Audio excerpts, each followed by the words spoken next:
Hey, good morning. So I wanted to do a quick video going over 10.2 again, since a lot of you still owe it. And so if you have your notes, you can get it out. If you need to fill it in, that's fine too. But the filled in copy is already on Schoology, so you can take a look at that as well. But this is just to clarify all the different steps. So here we go.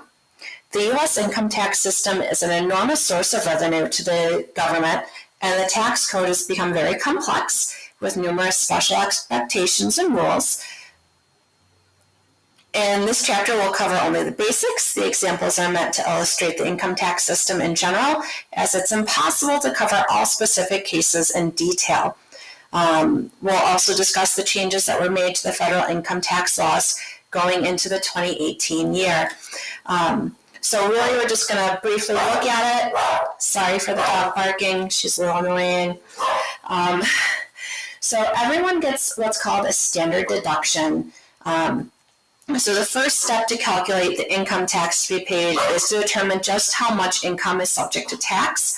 Not all income is taxed. Taxable income is the income of an individual or married couple upon which income tax is actually paid. Tax deductions are subtracted before tax is calculated. Taxpayers are generally exempt a certain amount if they are single or married. The standard deduction amounts have changed in 2018 due to the new tax laws. So starting in 2018, the new laws said that single taxpayers get to deduct $12,000 off of their annual taxes, or off their annual income before taxes are calculated. And then married couples get to subtract off $24,000 before taxes are calculated. Before then, standard deductions for a single person were $6,100, and for a married couple was $12,200. So in essence, everything's basically doubled. But there was something also called a per person exemption, which we no longer have. It's kind of manifested itself into a child tax credit, which doesn't come into effect until after taxes are calculated, where before those were taken care of before taxes were calculated. So it's a little odd. I'm not going to go over those two examples. You can look on Schoology at the notes. It's not on the homework. It's not on the challenge task, and it won't be on the final. So it's up to you if you want to compare those two situations or not. So tax brackets. These are the rates used to calculate income taxes, and they vary depending on your income level. Lower incomes are going to pay lower rates. Higher incomes are subject to higher rates. Tax rates set up this way are known as progressive tax rates. Some people advocate for a single flat rate that would apply to all levels of income, which would make it a little easier to calculate. The income levels at which the different rates apply depend on a taxpayer's filing status. So whether people are single or married filing jointly, or head of the household, or married filing separately, or a variety of other different situations.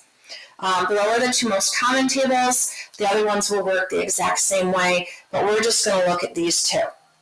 All right, so we're going to look at our individual taxpayers, so our single folks, and then our married couples. So they're going to work very similarly. It's just you got to be able to go, oh, this is my situation. It's only one person, they're single, so I'm going to have to use the top chart. Or, oh, it's two people, they're married, I'm going to have to use the bottom chart. Okay. So I had actually tried doing this lesson already, and then the video got cut off, so I had to restart it. So that's why this question is already started. So let's take a look at Cameron here. His taxable income was $1,085.540. Sorry. And we're going to calculate his federal income tax due. So it's his taxable income. He's already had the standard deduction taken off. It doesn't say he's married, so we're going to go with that single tax bracket. Okay, so we're going to look for his range of income. So he's going to fall within here. All right, and then remember we work backwards in our chart. So it says his tax due is going to be $32,089.50 plus 32% of the amount of money over $157,500. So what we have to do is subtract off this value from his income, then multiply by his percentage, and then add this value on. All right, so grab your calculator. If you don't have a calculator, obviously this is really basic, simple math. You can do that on the pest control guy just came to spray or quarterly spraying. So the dog is really freaking out right now. Sam, stop.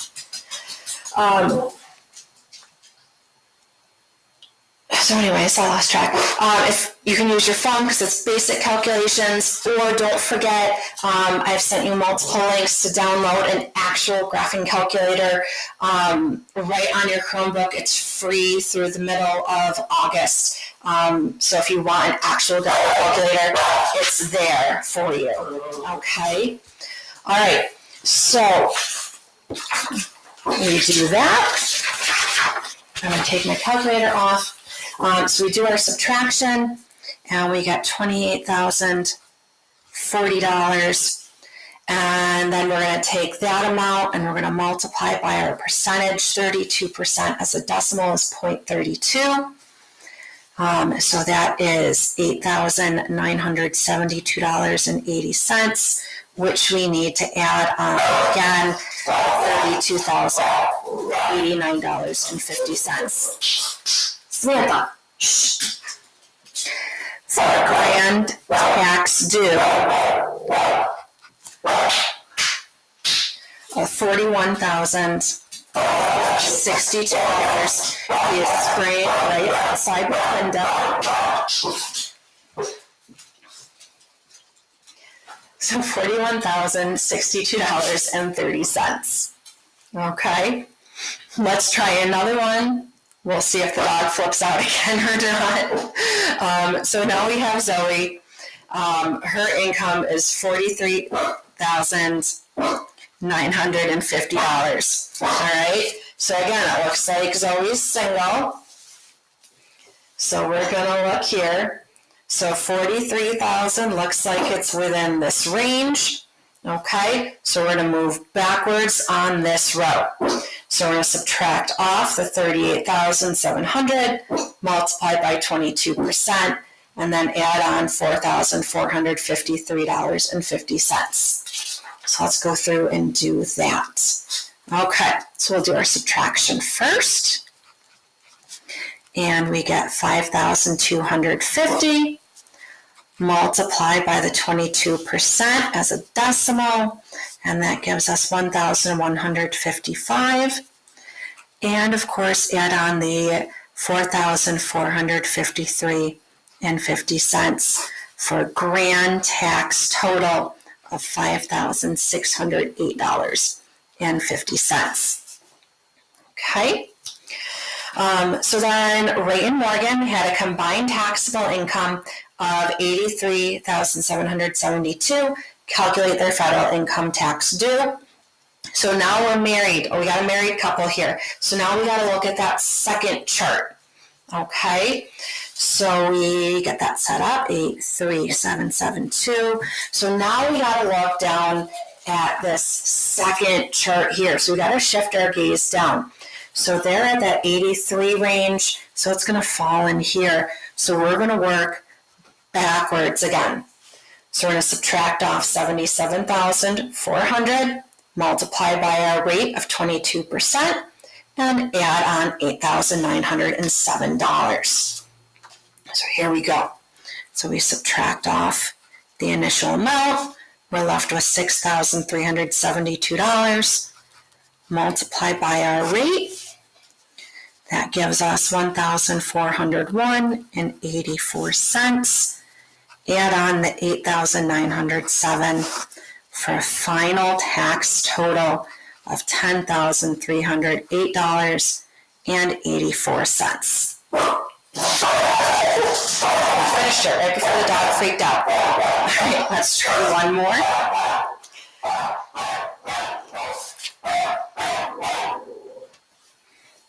Okay, let's finish up this last question, and then I'm going to do like two-part videos because I'm not really sure how long videos can be uploaded to YouTube. I know on my personal account they can only be like less than 15 minutes. So we'll wrap up this question, and then I'll do the last page on another video. All right, so Justin and Jessica have a taxable income of $191,200. Calculate their federal income tax due. So again, let's look at our chart. So they are going to fall right into this range. Okay, so we're going to work backwards again.